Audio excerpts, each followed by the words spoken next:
Howdy, lieutenants and economists. The most volatile, evil, disgusting things on the planet, humans.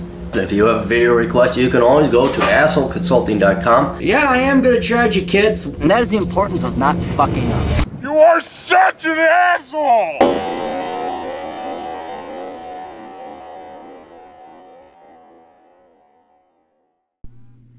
Hey everybody, old Captain here. We got a video request, and if you have a video request, you can go to assholeconsulting.com, or old Captain will take care of you and give you his 2 cents, but charge you $100 an hour for it. But don't fear, we rarely charge more than, average is $25 for an email, $35 for a video. So, and trust me, you want to pay that before you listen to the bullshit advice your high school guidance counselor is giving you.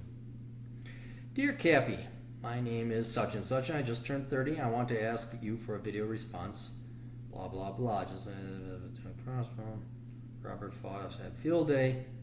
First of all, credit card. Okay, that's all bullshit in the front part. First of all, I loved your books. Enjoy the Decline and Bachelor Pad Economics. Really put things into perspective, and blog posts sober me up. Kings. To get to the point, thank you. A little bit about me.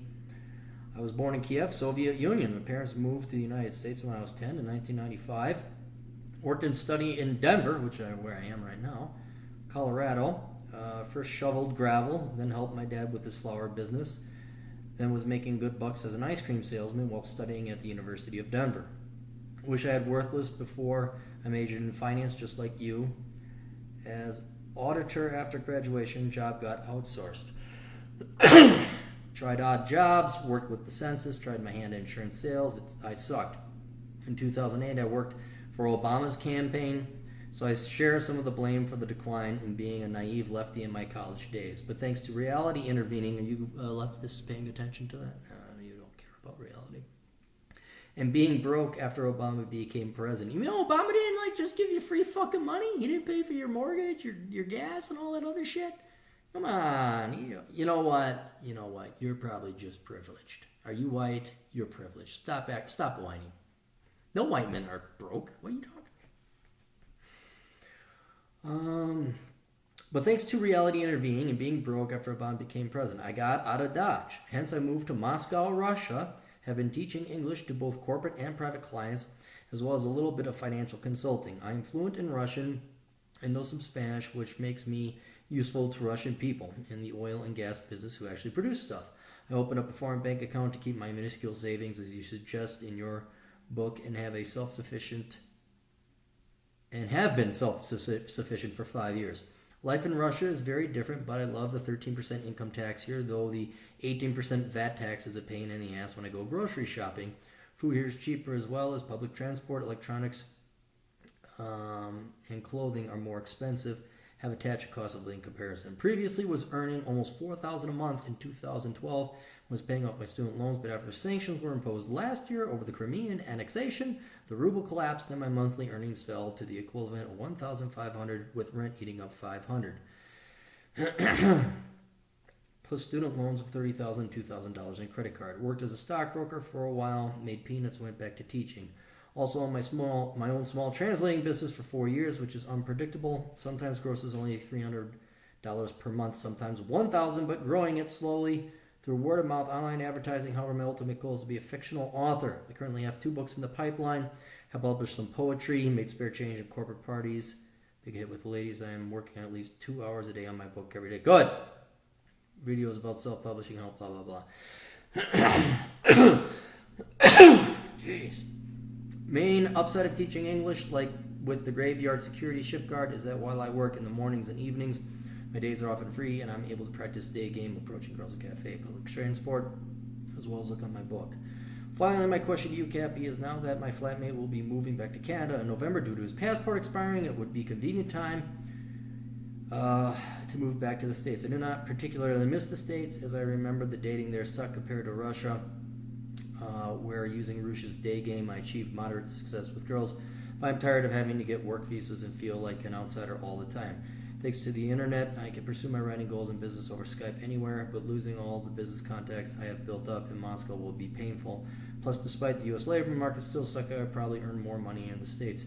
Do you recommend me to remain in Russia or to do the crapshoot and come back to the United States. Thanks in advance. Then I asked him kind of like what his priorities were. One was self-development, and then 2 was money, and then 3 was girls. Here's the deal. It's a shot apiece. There's going to be pros and cons to both, especially in your situation. Moscow sucks. I looked at temperatures, and that place sucks. That's like Minneapolis. That will probably start to wear on you. If there's a way you could move south, warmer, and still maintain your client base, I would. But before we're not here to talk about climate. I mean, Colorado would be nicer than that. But basically, if you're looking at self-development, I'd have to say stay in Russia. It's galvanizing you. It's forcing you to learn and do different things. I mean, you can always come back to the United States, I think. Better talk to an immigration lawyer. Yeah, you're going to have to get your work visas. Yeah, it's going to suck. But, there's an element that, maybe you keep trying your hand at some other kind of business. Give it another year or two. Just hang out there a little bit more. Try your hand at some other kind of entrepreneurial ideas. And yes, the other reason I'm kind of pro-Russia is they have better finances than the United States. The United States can play its game with its currency wars. It can do its sanctions, and it can make life miserable for a lot of Russians. But in the grand scheme of things, I'm sorry, you have a better leader. You have a way better leader. I know he's dictatorial. I know he's criminal. But he's kind of more honest about it.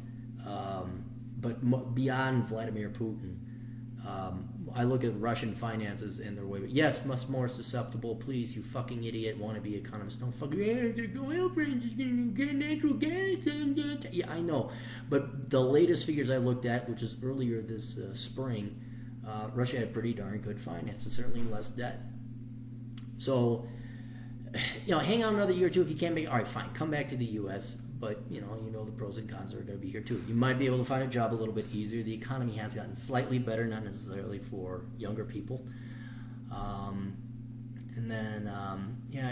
move to a nice warm place. Florida, Texas, South Dakota, not that warm, but you get my drift. Las Vegas, go to some place that's booming where you can actually get a job and probably start anew. And honestly, I think it's just the goddamn sun. You just need some goddamn sun. That's really what it would be. So hack it out there a little bit, learn a little bit more, perfect your Russian, which I'm sure is perfected by now, and then come back to the United States. So anyway, hope that helps. But yeah, see if you can't slug it out there just a little bit more. And, if not, you gave it your shot. That's the best you can do. Toodles.